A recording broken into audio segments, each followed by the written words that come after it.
Bayangin deh, kamu lagi jalan malam-malam di tempat sepi. Jalanan gelap, cuman ada suara jangkrik.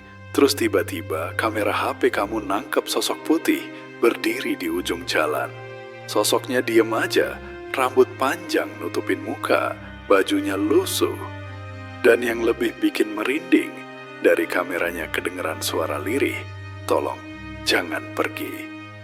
Malam ini, gue bakal bawain kisah nyata tentang penampakan kuntilanak yang gak sengaja terekam kamera. Bukan sekadar cerita biasa, tapi bener-bener kejadian yang dialami langsung, lengkap dengan rekamannya. Jadi, siapin mental kalian, matiin lampu kamar, dan biarin diri kalian hanyut ke cerita ini. Malam itu, tepat sekitar pukul 11:45, saya baru saja meninggalkan rumah salah satu saudara di daerah pinggiran kota yang terkenal sepi. Jalanan lengang, hanya ditemani suara jangkrik dan sesekali lolongan anjing dari kejauhan. Karena merasa suasana begitu sunyi, saya iseng menyalakan kamera ponsel dan berniat merekam suasana jalanan yang gelap, sekadar untuk kenang-kenangan. Saat merekam, layar kamera menampilkan sesuatu yang membuat bulu kuduk saya berdiri seketika. Di ujung jalan yang remang, samar terlihat sosok putih dengan rambut panjang, tergerai menutupi wajah, tubuhnya melayang tanpa menyentuh aspal. Spontan saya bergumam, itu apa? Kok ada orang berdiri di situ malam-malam?" Suara saya bergetar, tangan gemetar menekan tombol rekam. Saya sempat berpikir itu mungkin hanya kain tersangkut di ranting, tapi ketika sosok itu bergerak sedikit, terdengar lirih suara perempuan. "Tolong, jangan pergi." Saya membeku, jantung berdegup begitu kencang, pikiran bercampur antara ingin lari atau terus merekam. Saya menoleh ke belakang, memastikan tak ada orang lain di jalan, lalu kembali menatap ke depan. Sosok itu masih ada, diam tak bergerak, hanya rambutnya yang terayun pelan tertiup angin. Saya berbisik lirih, seolah bisa didengar oleh kamera. "Astaga, apa ini yang disebut kuntilanak?" Tiba-tiba udara sekitar berubah dingin, seperti ada angin menusuk tulang, padahal malam itu cuaca kering. Sosok putih itu kemudian menggeser posisi, makin dekat ke arah cahaya lampu jalan yang redup. Saya panik dan bersuara lebih keras. "Siapa kamu? Kenapa ada di sini?" Tak ada jawaban selain suara gesekan daun.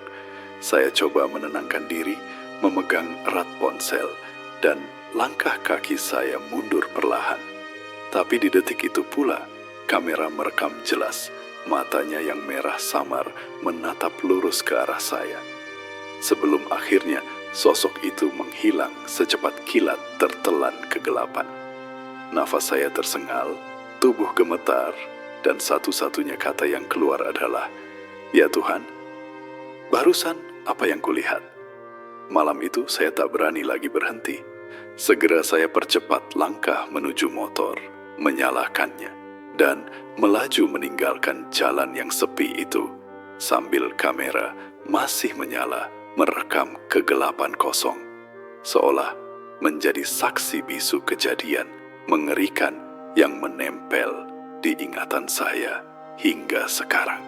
Keesokan paginya, setelah semalaman hampir tak bisa tidur karena kejadian itu terus terbayang-bayang di kepala, saya akhirnya memberanikan diri membuka kembali rekaman yang ada di ponsel. Jemari, saya sempat ragu untuk menekan tombol play, seolah ada ketakutan bahwa apa yang saya lihat semalam hanyalah awal dari sesuatu yang jauh lebih besar. Saya duduk di ruang tamu dengan layar ponsel di genggaman, lalu memanggil adik saya, Maya. "Yuk sini sebentar, aku mau kasih lihat sesuatu," kata saya dengan suara parau. Maya berjalan mendekat sambil menguap, lalu duduk di samping saya. "Apaan sih kak, pagi-pagi udah serius banget mukanya," sahutnya. Saya hanya menunjuk layar ponsel. Saat video diputar, Maya langsung menahan napas, matanya membesar. Astaga, itu apa? Kok kayak cewek pakai baju putih? Saya menelan ludah dan menjawab pelan. Aku juga nggak tahu. Tapi semalam, aku ngelihatnya jelas. Itu bukan orang biasa. Maya mencoba tetap tenang, walau jelas wajahnya mulai pucat. Coba Kak, pause di detik ke-23. Zoom bagian ujung jalan, ujarnya. Saya mengikuti sarannya, memperbesar gambar di mana sosok itu muncul. Tampak bayangan putih dengan rambut panjang, menjuntai, tidak menyentuh tanah, seolah melayang tipis di udara. Maya langsung bergidik dan berujar lirih. Itu kuntilanak, Kak. Aku yakin. Saya masih berusaha menyangkal. Mungkin cuman pantulan cahaya lampu jalan atau kain plastik ke bawah angin. Namun Maya menoleh tajam. Pantulan cahaya mana bisa matanya nyala merah gitu? Kamu nggak lihat? Saya menatap ulang layar. Benar saja, dalam beberapa frame mata sosok itu tampak merah redup, menatap lurus ke arah kamera. Saya spontan bergumam, "Ya Tuhan." Maya kemudian menepuk bahu saya. "Kak, jangan main-main sama yang begitu. Bisa-bisa dia ngikut." Saya menarik napas dalam-dalam, mencoba berpikir jernih. Namun bulu kuduk tak berhenti berdiri. "Kamu yakin gak ada orang lain yang lihat semalam?" tanya Maya. Saya menggeleng. "Jalan itu kosong banget, cuma aku sendirian." Lalu Maya berbisik, "Berarti cuma kamu yang dipilih buat lihat." Ucapannya membuat tubuh saya semakin merinding. Kami berdua terdiam, hanya suara detak jam dinding yang terdengar. Setelah beberapa menit, Maya berkata lagi, "Kak, jangan hapus video ini dulu, tapi juga jangan sembarangan di-share. Cari tahu dulu sejarah jalan itu, siapa tahu ada hubungannya."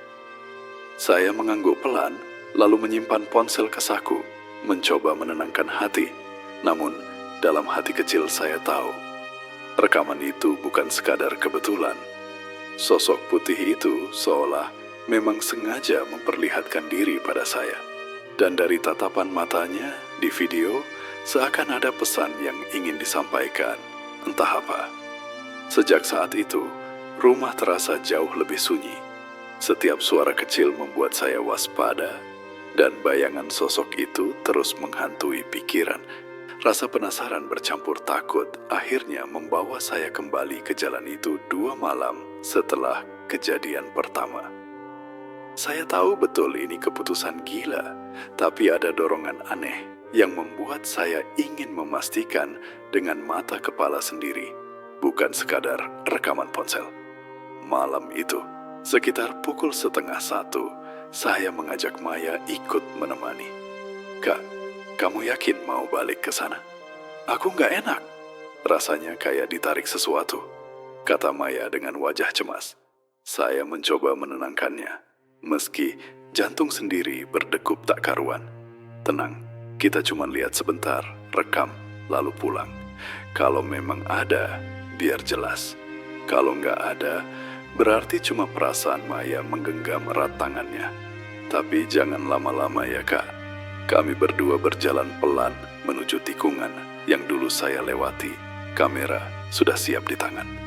Suasana begitu hening, hanya suara daun kering yang tersapu angin. Saya berbisik, "Kalau kamu lihat sesuatu, jangan langsung teriak." "Cukup," bilang ke aku Maya mengangguk cepat, matanya menatap ke segala arah dengan waspada. Baru beberapa langkah, tiba-tiba terdengar suara seperti langkah kaki ringan di sisi kiri jalan. "Kak, kamu dengar itu?" tanya Maya dengan suara bergetar. Saya menoleh cepat ke arahnya, menahan napas. Iya, kayak ada orang jalan pelan. Kamera terus merekam, meski tangan saya sudah basah keringat. Dalam hitungan detik, dari balik pepohonan, muncul sosok putih yang sama. Kali ini lebih jelas. Rambut panjang kusut, wajah pucat samar, dan gaun putih panjang yang robek di bagian bawah. Maya menutup mulut dengan tangan, menahan jeritan. Itu dia Kak, bisiknya. Saya menelan ludah, mencoba tetap tegar. Astaga, jadi benar, bukan ilusi. Sosok itu diam beberapa saat, lalu menggeser kepala perlahan ke arah kami. Mata merah samar menatap tajam, seakan tahu kami ada di sana.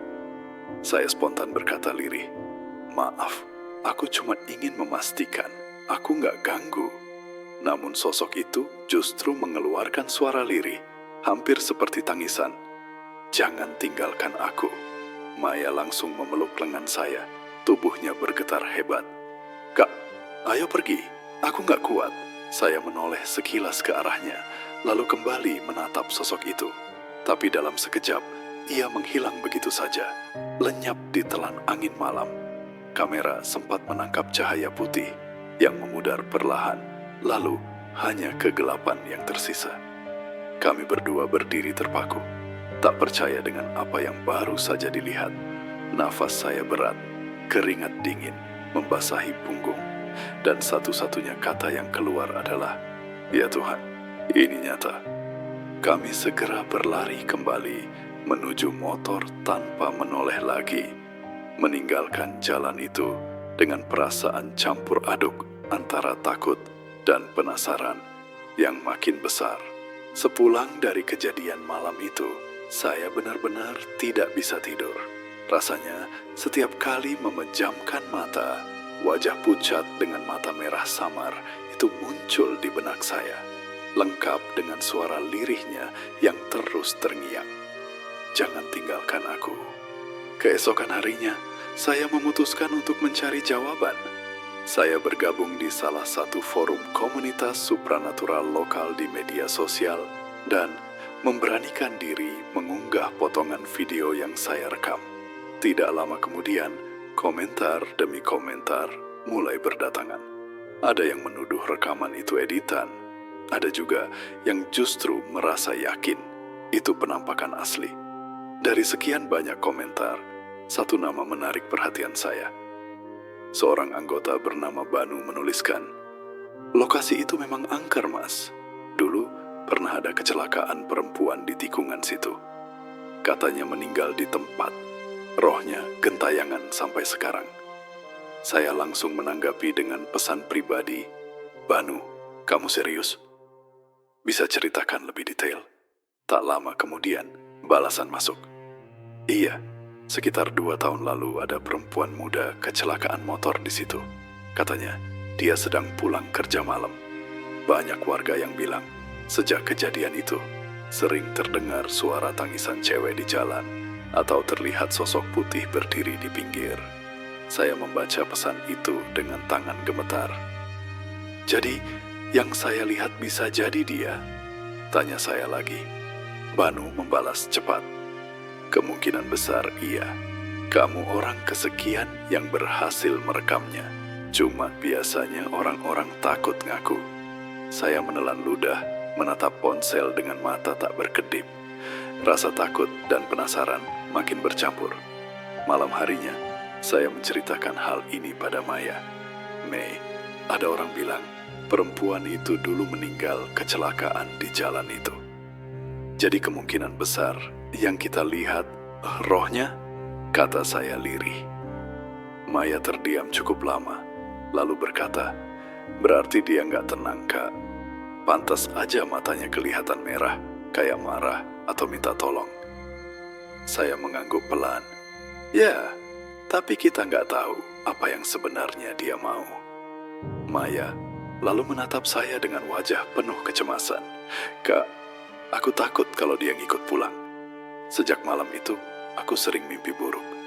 Kayak ada suara bisikan di telinga." Saya tersentak. "Kamu juga dengar bisikan?" Maya menunduk. "Iya." Suara perempuan kadang cuma bilang, "Aku di sini." Lalu hilang. Hawa dingin merambati tengkuk saya mendengar pengakuannya. "Berarti bukan cuma aku yang diganggu," gumam saya. Malam itu, kami berdua akhirnya sepakat untuk mencari tahu lebih jauh kebenaran tentang kecelakaan yang disebut Banu. Bukan sekadar rumor, kami butuh kepastian siapa sebenarnya perempuan itu dan apa yang membuat arwahnya gentayangan di jalan sepi itu.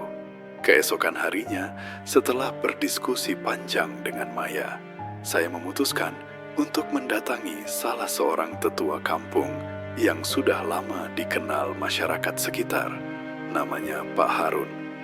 Beliau dikenal sering menyimpan cerita-cerita lama tentang wilayah tersebut. Ketika saya dan Maya tiba di rumahnya yang sederhana di tepi sawah, suasana sore itu terasa lengang. Hanya terdengar suara ayam berkokok dan gesekan daun bambu. Setelah berbasa-basi sebentar, saya akhirnya membuka percakapan inti. "Pak, maaf kalau saya lancang. Kami mau tanya soal jalan di tikungan dekat kampung ini. Katanya dulu pernah ada kecelakaan." Pak Harun menatap kami lama, lalu menghela napas berat. "Kalian dengar cerita itu juga ya?" Saya mengangguk pelan. "Iya Pak, saya bahkan sempat lihat sesuatu di sana." Maya menimpali dengan suara rendah. "Kami rekam Pak, ada sosok putih dengan rambut panjang." Pak Harun menggeleng pelan, matanya terlihat serius. "Kalau kalian sudah lihat, berarti dia memang ingin menunjukkan diri." "Betul nak, dulu ada perempuan muda kecelakaan motor di tikungan itu. Malam-malam habis lembur. Katanya, ia meninggal seketika karena kepalanya terbentur keras." Saya tercekat, lalu bertanya, "Jadi, jenazahnya bagaimana Pak?" Pak Harun menatap lantai sejenak, kemudian menjawab lirih, "Dikuburkan cepat-cepat karena keluarganya tidak sempat datang. Katanya hanya tetangga yang urus, dan kuburnya pun sederhana, di tanah kosong dekat semak. Tidak ada nisan, tidak ada nama Maya terperanjat. Ya Allah, jadi dia dimakamkan tanpa identitas?" Pak Harun mengangguk, wajahnya terlihat getir. Itulah yang bikin arwahnya gelisah. Orang mati butuh didoakan, butuh diingat. Kalau dibiarkan begitu saja, rohnya bisa tersesat. Saya bergidik, bulu kuduk, berdiri mendengar penjelasan itu.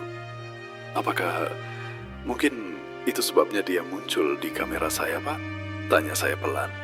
Pak Harun menatap tajam. "Mungkin. Bisa jadi kamu ditunjuk buat cerita ulang kisahnya. Bisa jadi dia mau didoakan. Atau bisa juga dia marah karena dilupakan." Maya menggenggam erat tangan saya, wajahnya tegang. "Kak, berarti kita harus lakukan sesuatu." Saya menoleh ke adik saya, lalu kembali pada Pak Harun.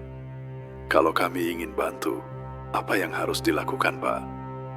Beliau menarik napas panjang, lalu berkata lirih, "Doakan dia, bacakan ayat suci di makamnya, beri tanda biar orang tahu ada jasad di sana. Tapi hati-hati nak, kalau arwahnya sudah terlalu lama marah, biasanya nggak gampang ditenangkan." Kata-kata itu membuat dada saya semakin sesak. Malam itu, sepulang dari rumah Pak Harun, suasana hati kami berat. Di motor, Maya berbisik, "Kak, kalau dia benar minta tolong, berarti rekaman itu bukan kutukan, tapi panggilan." Saya menoleh sekilas, mencoba menenangkan diri. "Iya, Mei, tapi panggilan itu bisa juga berbahaya." Malam berikutnya, setelah mendengar cerita dari Pak Harun, rasa penasaran saya semakin menjadi-jadi. Walaupun Maya sempat melarang keras, akhirnya saya tetap memutuskan untuk kembali ke lokasi tikungan itu. Kali ini, saya membawa kamera night vision yang saya pinjam dari teman, lengkap dengan tripod kecil supaya rekamannya lebih stabil. "Kak, beneran masih mau balik ke sana? Kita udah tahu itu tempat nggak beres," ucap Maya dengan wajah tegang. Saya mencoba menenangkan adik saya, meski hati kecil pun penuh keraguan. "Mei, justru ini kesempatan. Kalau memang arwah itu butuh doa, mungkin dengan merekam lebih jelas, kita bisa buktiin ke orang-orang bahwa dia ada." "Jadi, bisa didoakan." Bareng-bareng Maya menghela napas, matanya berkaca-kaca. "Aku ikut, tapi jangan lama-lama. Aku nggak mau kejadian kemarin terulang." Akhirnya, sekitar pukul 12 malam, kami tiba di lokasi. Jalanan itu gelap, hanya ada satu lampu jalan yang redup berkelap-kelip. seolah mau padam. Saya menaruh tripod di pinggir jalan, menyalakan kamera night vision, dan mulai merekam suasana sekitar. Angin malam berhembus dingin, membuat ranting-ranting pohon bergoyang, menimbulkan bayangan aneh di tanah. Tiba-tiba, dari layar kamera, terlihat kilatan samar berwarna putih di balik pepohonan. Saya menahan napas. Itu, lihat Mei. Maya mendekat, menatap layar, dengan mata melebar. Astaga, itu lagi. Sosoknya muncul.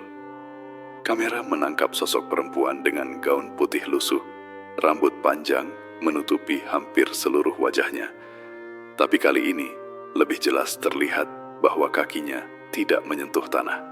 Saya gemetar, lalu memberanikan diri berbicara pelan. Siapa kamu? Apa yang kamu inginkan dari kami? Udara seketika menjadi semakin dingin. Dari arah sosok itu terdengar suara lirih, nyaris seperti bisikan yang dihembuskan angin. Ingat aku, jangan tinggalkan aku. Maya langsung meremas lengan saya erat-erat. Kak, jangan jawab, aku takut. Saya menatapnya sebentar, lalu kembali menatap layar. Dia minta diingat, Mei. Mungkin benar kata Pak Harun, dia marah karena dilupakan. Tiba-tiba kamera bergetar sendiri, meski tripodnya kokoh di tanah. Layar berkedip beberapa kali, lalu menampilkan wajah sosok itu lebih dekat. Matanya merah, menyala samar. Saya terpekik lirih. Ya Allah, Maya hampir menangis. Kak, udah cukup, cabut tripodnya, ayo pulang. Namun tepat saat saya hendak menutup kamera, terdengar suara tangisan panjang, jelas sekali, seperti perempuan yang menangis, kehilangan sesuatu. Suaranya menusuk telinga, membuat tubuh saya merinding sekujur. Maya menutup telinganya sambil terisak, aku nggak tahan, Kak. Dengan tangan gemetar, saya buru-buru mematikan kamera, mencabut tripod, dan kami lari tergesa menuju motor. Saat menoleh sekilas, saya sempat melihat sosok putih itu berdiri tepat di bawah lampu jalan. Kepalanya menunduk, gaunnya berkibar pelan. Begitu lampu jalan berkedip padam, sosok itu menghilang begitu saja, meninggalkan kami dalam kegelapan pekat. Di perjalanan pulang, Maya tak henti-hentinya berkata, Kak, aku nggak mau balik lagi ke sana. Cukup sekali ini, aku takut dia ngikut. Saya hanya bisa diam, menatap jalan dengan perasaan campur aduk. Sementara di benak saya terus terngiang suara tangisan lirih itu. Seolah-olah belum benar-benar berakhir. Sejak malam itu, suasana di rumah benar-benar berbeda. Lampu kamar sering berkedip tanpa alasan. Udara terasa dingin meski pintu dan jendela sudah tertutup rapat. Bahkan, terkadang terdengar suara ketukan pelan di dinding saat tengah malam. Maya semakin ketakutan, sampai suatu ketika ia berkata dengan suara gemetar, Kak, aku nggak bisa tidur lagi. Setiap aku merem, suara tangisan itu muncul di telinga. Aku takut kalau lama-lama kita beneran diganggu. Saya mengangguk, perasaan bersalah menghantui. Iya, Mei, ini salahku. Aku yang memaksa balik ke sana. Setelah berdiskusi panjang, akhirnya saya memutuskan untuk mencari pertolongan. Saya ingat ada seorang ustadz di kota sebelah, namanya Pak Yusuf, yang sering diminta warga membantu jika ada gangguan gaib. Saya segera menghubungi beliau lewat telepon. Suara saya bergetar saat menjelaskan, Pak, saya punya rekaman. Di jalan dekat kampung, ada sosok perempuan muncul, seperti kuntilanak. Setelah itu, rumah kami jadi nggak tenang. Pak Yusuf terdiam sejenak, lalu berkata dengan suara berat, Nak, kalau memang betul itu penampakan, berarti roh itu butuh pertolongan. Bisa jadi arwah gentayangan. Kirimkan rekamanmu ke saya. Dengan ragu saya mengirim file video. Beberapa menit kemudian, beliau kembali menelepon. Bismillah, saya sudah lihat. Energi di rekaman ini sangat kuat. Itu bukan tipuan kamera. Saya tercekat, jantung serasa jatuh. Lalu, apa yang harus saya lakukan, Pak? Beliau menjawab pelan tapi tegas. Pertama, jangan pernah kembali ke lokasi itu tanpa perlindungan doa. Kedua, jangan remehkan tanda-tanda di rumah. Itu artinya dia sudah mengikuti jejakmu. Yang kamu lihat bukan sekadar ingin menakut-nakuti. Dia membawa pesan. Maya yang duduk di samping saya ikut mendengar lewat loudspeaker, langsung menimpali dengan nada cemas. "Pak, kami harus gimana? Kami takut." Pak Yusuf menenangkan. "Tenang nak, saya bisa bantu. Baca doa setiap malam, terutama sebelum tidur.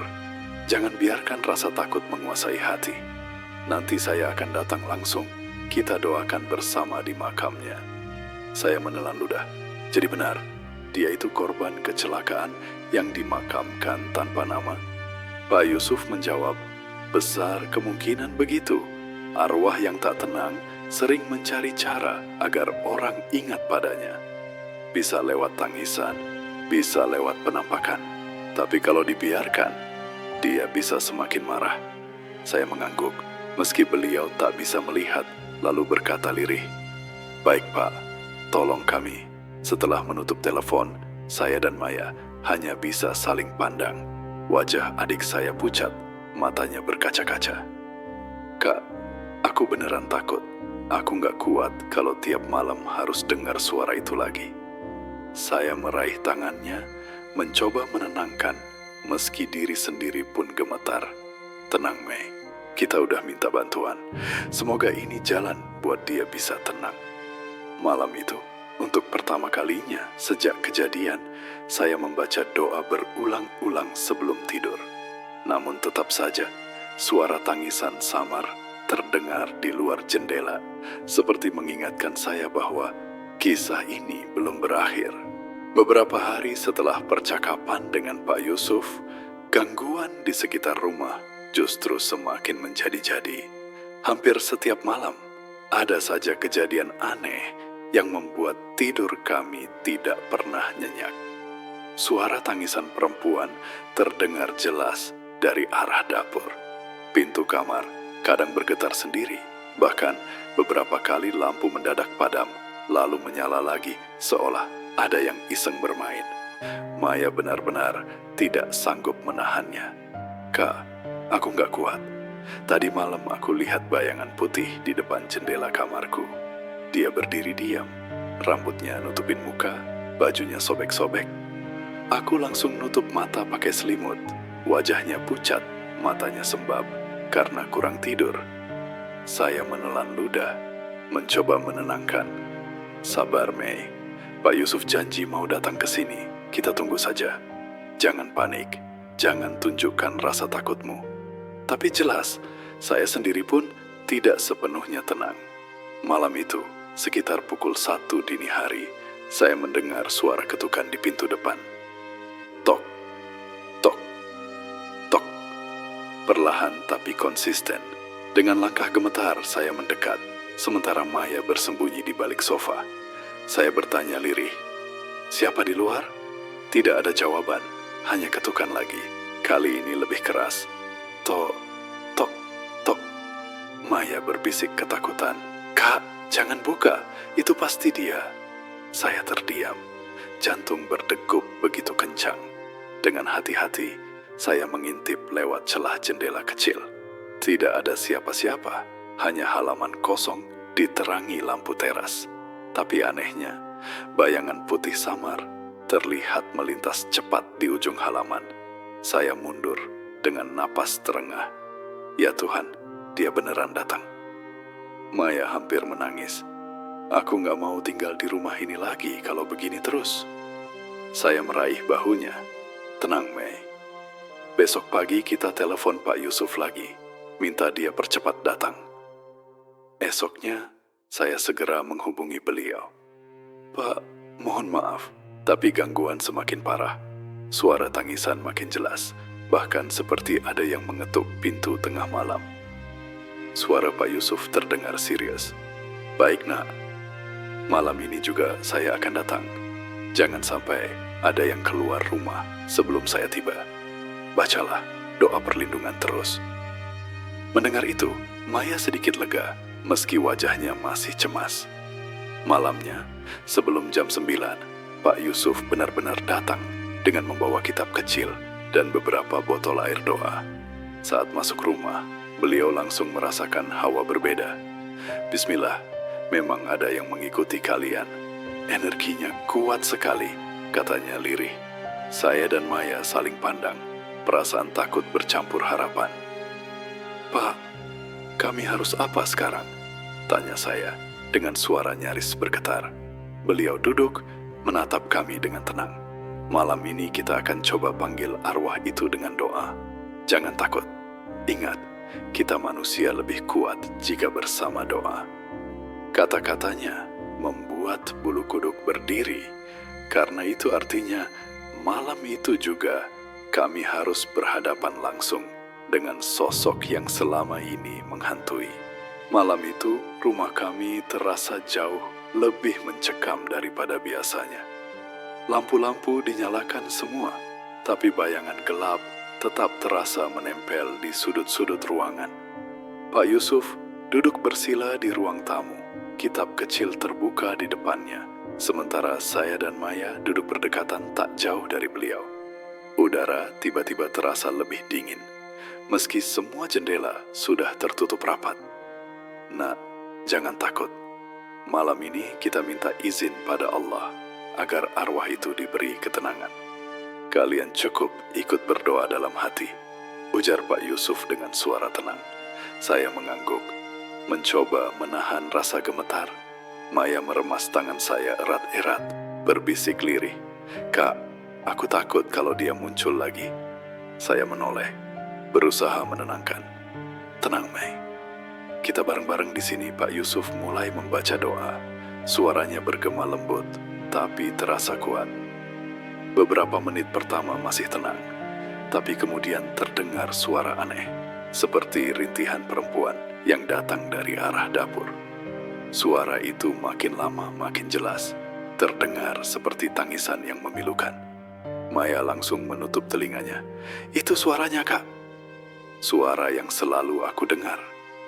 Saya menoleh ke arah Pak Yusuf, tapi beliau tetap fokus membaca. Wajahnya tak menunjukkan rasa gentar sedikit pun. Tiba-tiba, lampu ruang tamu berkedip-kedip, lalu mati seketika. Gelap total menyelimuti, hanya cahaya kecil dari lilin yang sebelumnya sudah beliau siapkan. Dari kegelapan, bayangan putih muncul samar-samar di pojok ruangan, berdiri diam dengan kepala menunduk. Saya tercekat, jantung berdegup tak terkendali. Pak, dia ada di sana, kata saya dengan suara gemetar, menunjuk ke pojok. Pak Yusuf membuka matanya sebentar, menatap sosok itu, lalu kembali fokus pada doa. Suaranya makin lantang. Ya Allah, tenangkanlah roh yang tersesat ini. Beri ia jalan kembali padamu. Sosok putih itu bergerak pelan, rambutnya tergerai menutupi wajah, lalu terdengar bisikan lirih. Aku di sini, jangan tinggalkan aku. Maya memeluk lengan saya erat-erat sambil menangis. Kak, dia ngomong lagi. Tubuh saya kaku, tapi saya mencoba tetap duduk. Pak Yusuf kemudian menyuruh dengan tegas. Nak, jawab dalam hati. Katakan padanya bahwa dia tidak sendirian, bahwa kita akan mendoakannya. Saya mengangguk pelan, menutup mata, lalu berkata dalam hati, kamu tidak sendirian. Kami di sini. Kami doakan kamu. Sejenak suasana hening, tapi kemudian terdengar suara tangisan lebih keras, begitu menyayat hati.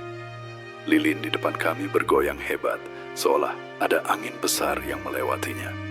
Sosok putih itu makin jelas terlihat, matanya menyala merah samar, wajah pucat penuh luka, dan bibirnya bergerak tanpa suara.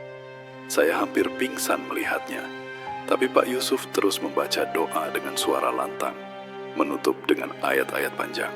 Perlahan, sosok itu memudar, tangisannya melemah, dan akhirnya hilang seakan tertelan udara. Lilin pun kembali stabil. Nafas saya terengah, Maya masih menangis di bahu saya. Pak Yusuf menutup kitabnya dan berkata dengan tenang, malam ini dia sudah mendengar doa kita. Tapi belum selesai. Besok kita harus ke makamnya, biar arwahnya benar-benar tenang.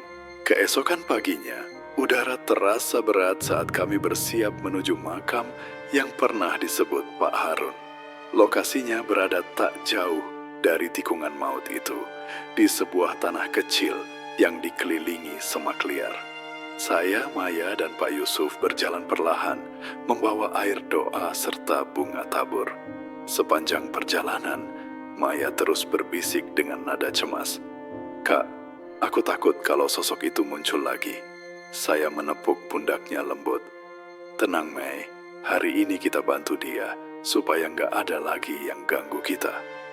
Pak Yusuf menatap kami sambil tersenyum tipis. "Jangan takut, kita niatkan semua karena Allah. Insya Allah, dia akan tenang." Sesampainya di makam, suasana terasa begitu sunyi. Nisan kecil tanpa nama berdiri sendirian, hampir tertutup rumput liar. Hawa dingin menyergap begitu kuat, membuat bulu kuduk berdiri. Saya bergumam lirih, "Jadi ini tempatnya?" Maya menggenggam tangan saya erat, matanya berkaca-kaca. "Kasihan banget, Kak, makamnya kayak dilupain."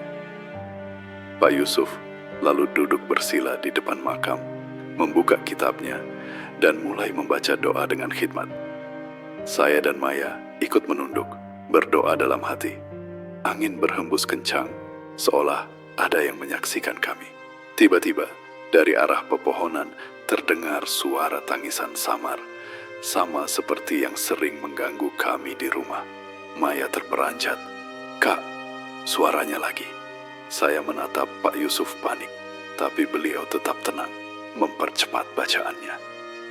"Jangan khawatir, itu tandanya dia mendengar kita," ujar beliau lirih sambil terus melantunkan doa.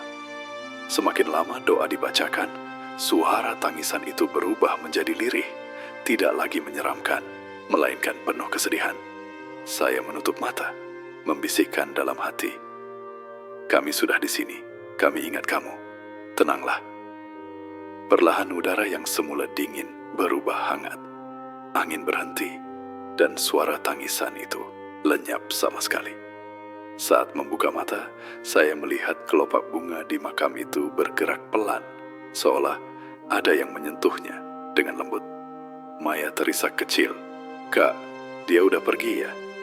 Pak Yusuf menutup kitabnya dan menatap kami. "Alhamdulillah, dia sudah menerima doa ini. Arwahnya tidak akan lagi gentayangan. Kalian jangan takut lagi." Saya menghela napas panjang, perasaan lega bercampur haru. "Terima kasih, Pak. Kalau bukan karena bantuan Pak Yusuf, mungkin kami masih dihantui." Maya mengangguk sambil menyeka air mata. Wajahnya untuk pertama kali tampak tenang setelah sekian lama. Saat meninggalkan makam itu, saya menoleh sekali lagi. Angin berhembus lembut, dan entah kenapa saya merasa ada senyum tipis yang menyertai kepergian kami. Sejak hari itu, rumah kami kembali normal. Tidak ada lagi suara tangisan, tidak ada bayangan putih di jendela, dan malam-malam kami bisa kembali tidur dengan tenang. Rekaman di ponsel masih tersimpan, tapi saya tak lagi berani menontonnya. Biarlah itu jadi bukti sekaligus pengingat bahwa di balik kamera yang iseng merekam suasana sepi, saya pernah tanpa sengaja menangkap sosok kuntilanak yang ternyata hanya ingin satu hal sederhana, diingat dan didoakan. Dan begitulah akhir dari kisah kuntilanak yang tanpa sengaja terekam kamera. Sosok itu ternyata bukan sekadar mau nakut-nakutin, tapi dia pengen diingat, pengen didoakan, biar tenang di alamnya. Dari sini kita belajar, kadang sesuatu yang kita anggap serem itu sebenarnya punya alasan kenapa mereka muncul. Jadi, jangan lupa selalu baca doa, jangan iseng di tempat angker, karena kita nggak pernah tahu siapa yang lagi ngeliatin kita dari balik kegelapan. Kalau kalian punya pengalaman horor atau pernah nangkep penampakan di kamera, coba ceritain di kolom komentar. Siapa tahu cerita kalian yang gua angkat di episode berikutnya. Sampai jumpa di kisah misteri selanjutnya. Dan ingat, jangan pernah nonton sendirian.